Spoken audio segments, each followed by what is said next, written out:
Hoje, o aumento das produções nas terras existentes exige uma boa proteção das plantas contra perdas antes e depois da colheita. O desafio consiste em fazer isso sem prejudicar o meio ambiente e os recursos para as gerações futuras de produtores e consumidores. Meu nome é Felipe Susler e nesse módulo iremos conhecer sobre o manejo integrado de pragas e como sua abordagem pode ser usada como base principal para a proteção de plantas de maneira sustentável. Antes de falarmos o que é o manejo integrado de pragas, temos que pensar sobre o que são pragas. O que faz com que algo seja considerado uma praga? A princípio, nenhum organismo é uma praga. E essa é uma classificação que está sujeita a uma situação na qual o organismo está inserido. Uma praga ou uma doença pode ser definida como qualquer organismo que prejudica o ser humano, seus cultivos, seus animais ou qualquer coisa que seja considerada de valor.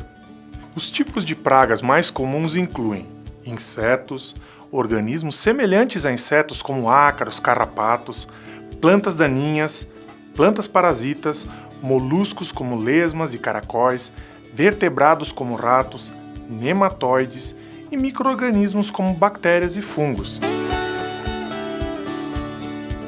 O manejo integrado de pragas reforça a ideia de observar, controlar e prevenir as pragas, utilizando medidas e técnicas disponíveis para evitar o desenvolvimento de pragas e reduzir ou minimizar os riscos para a saúde humana e o meio ambiente, otimizando o uso de defensivos. O manejo integrado de pragas tem como base os seguintes princípios. É controlado pelo produtor, não é uma solução universal, mas sim local. É uma combinação de técnicas adequadas. Evita a utilização desnecessária de defensivos.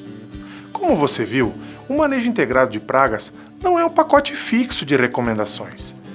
E seu controle depende das culturas e situações de cada fazenda ou propriedade. Mas quais as vantagens de se utilizar essa abordagem?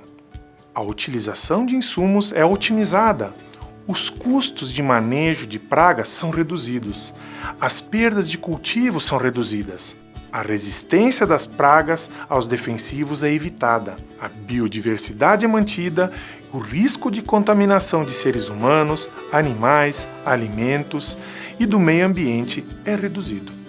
Resumindo então, o manejo integrado de pragas utiliza todas as técnicas e estratégias adequadas para um cultivo mais sustentável, capaz de suportar os impactos das pragas melhor do que um cultivo de baixo rendimento ou sob pressão. Desenvolver um cultivo saudável e forte depende, portanto, dos seguintes fatores: a qualidade do terreno e textura do solo, sementes ou porta-enxertos certificados, rotação de culturas, transplante, preparação da terra, época do plantio, espaçamento e densidade de plantas, desbaste de mudas, retirada de plantas daninhas, poda dos cultivos, momento e quantidade exata de fertilizantes, remoção de plantas ou ramos infestados ou infectados, limpeza pós-colheita, água de irrigação, e nessa água é muito importante o momento e a quantidade e a fonte que a gente vai estar utilizando.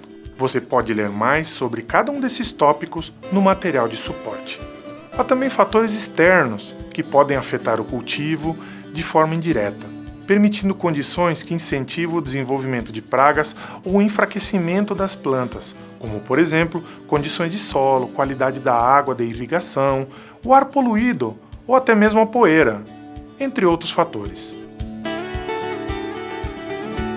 O monitoramento do cultivo pode ser efetuado ao caminhar pelo campo a fim de detectar as pragas. Isso exige formação, capacitação e treinamento. Sendo assim, o aconselhamento de um engenheiro agrônomo colabora para o monitoramento e detecção eficiente dos organismos nocivos na lavoura. Quando ocorrem pragas, a primeira reação é muitas vezes usar um defensivo. Esse pode ser um tipo de reação, mas considerando o manejo integrado de pragas, o controle químico é apenas uma parte do programa. Vamos ter uma primeira visão geral sobre as medidas incluídas em um programa de manejo de pragas. O Programa de Manejo Integrado de Pragas é formado pelas seguintes etapas: prevenção, observação e intervenção.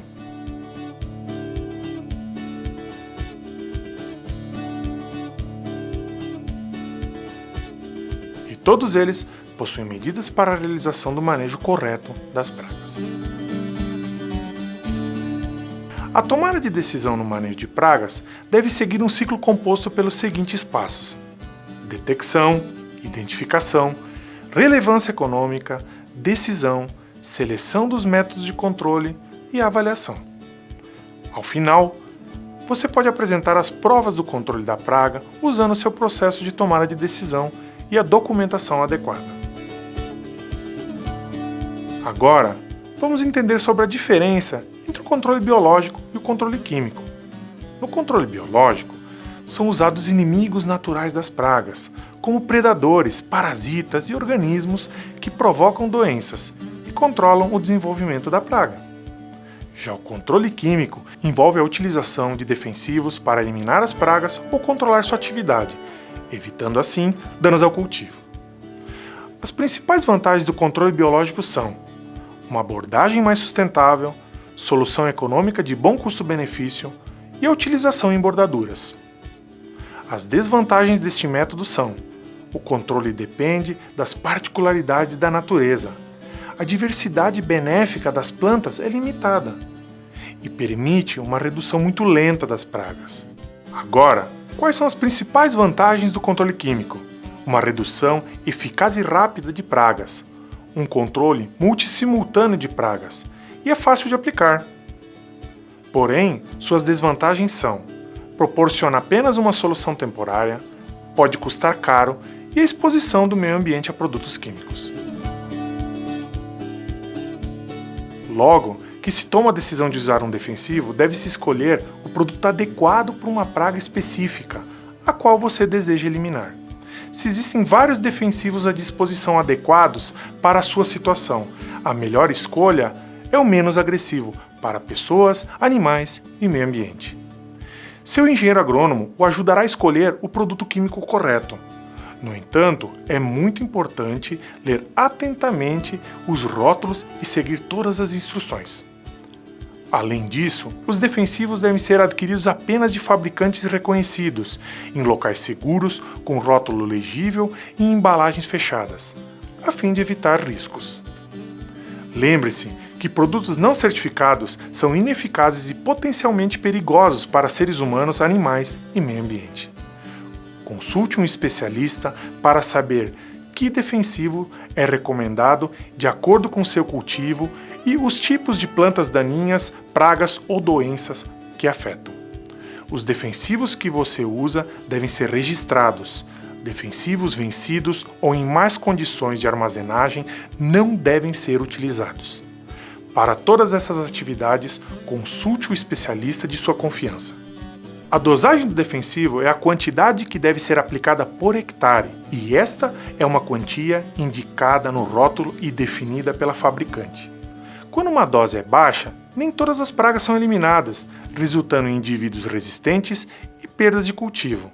E uma dose alta representa desperdício para o produtor e possível resistência da praga ao produto.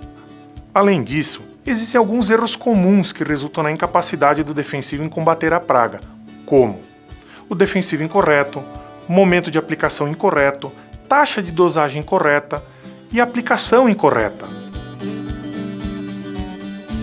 A necessidade de aplicação de defensivo é avaliada com base no limiar de dano da praga para evitar perdas econômicas.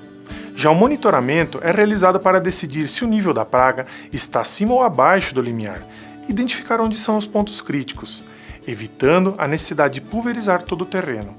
O monitoramento consiste em identificar o nível de insetos nocivos, a infestação de doenças, plantas daninhas, insetos benéficos, o nível de desenvolvimento dos insetos ou em qual estágio eles se encontram. Resumindo o que aprendemos neste vídeo, o manejo integrado de pragas utiliza todas as técnicas ou estratégias adequadas para manter as pragas abaixo dos níveis que provocam a perda inaceitável de cultivos, trazendo uma enorme contribuição para a agricultura sustentável. Realize o exercício a seguir, baixe o material completo e não perca o próximo módulo sobre sistemas de irrigação.